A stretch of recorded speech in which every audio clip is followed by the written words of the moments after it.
Баршаңызға қайырлы күн, менің оқырмандарым, менің каналыма қош келдіңіздер. Менің каналыма тіркеліп, подписация бөлімін басып, қоңырау белгісін баса кетіңіздер. Достар, менің қазақша каналымның дамуына өз үлестеріңізді қоса кетіңіздер. Және де комментарияға пікірлеріңізді қалдырыңыздар. Бүгін сіздерге бананның пайдасы туралы айтатын боламын. Көпшілік бананды жемістер қатарына жатқызады, алайда ол жидек. Ең үлкен банан ағашының биіктігі орташа есеппен 10 метр, ал диаметрі 50 сантиметрге жетеді. Оның бір сабағында 300 бананға дейін болады. Бұл шамамен 500 килограммға тартады. Сары бананмен қатар қызыл түстісідей кең тараған.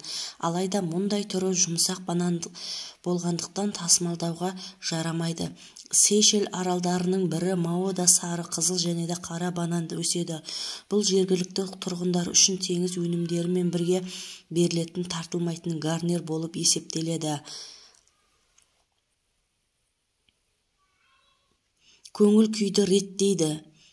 B6 дәруменнен басқа жеміс тергеп қарағанда бананда көп болады. Қызығы, банан диетасы бар, алайда оның нәрлілігі картопқа қарағанда 1,5 есе көп. Егер бананда кептірсе, калориясы 5 есеге дейін өседі. Сондай-ақ оның құрамында калий болады.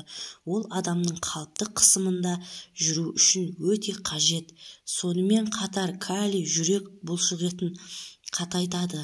Банан құрамында сахароза, фруктоза, глюкоза арқасында ол асқазанды тез әрі жеңіл қорытылып бойға күш-қуат сыйлайды. Ертеде банан жемісін ертең әлемнің жемісі деп атаған.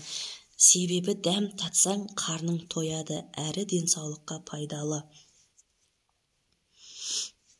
Сондай-ақ шайқас ұрыстарда жараланған сарбаздар банан қабығын басып, жара тыртықтарын емдеген екен. Ескіде Италияда әнші әртістері тамақтары ауырмас үшін банан қабығын қайнатып ішкен екен. Банан диеталық тағам болып есептеледі. Жүйке жүйесі, анемия, жүрек, қан тамырлар ауруы, бауыр, бүйрек, өт ауруларын алдын алып, артық салмақтан арылуға жол береді. Банан ағзадағы қан мөлшерінің бір қалыпты болуымен қан қысымының өзгеруіне ықпал етеді. Бананды көп мөлшерде аяғы ауыр және жас сәбиі бар келіншектер және қарт кісілер, бөбектер пайдаланғаны жөн. Банан әлемдегі аллергия тудырмайтын жалғыз ғана жеміс, сүйекті қатайтады. Банан ағзадағы изжога секілді жағымсыз жағдайдан құтылуға бір себеп. Банан асқазан аурулары үшін өте пайдалы. Ас қорытуын жақсартады, ісінуді тоқтатады. Диарея кезінде көмек, анемия, қан аздар үшін банан таптырмайтын тағам.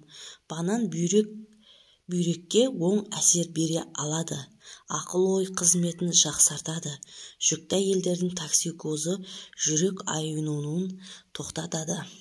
Достар, бүгінгі банан туралы айтылған ақпаратым сіздерге толық берген мәліметім ұнаса, комментарияға өз пікірлеріңізді қалдырыңыздар. Менің қазақша каналымның дамуына өз үлестеріңізді қоса кетіңіздер.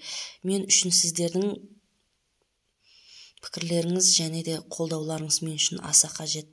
Мен сіздермен қоштаспаймын. Келесі видеода кездескенше, егер сіздер қандай видео ақпарат білгілеріңіз келсе, комментария бөліміне қалдырыңыздар.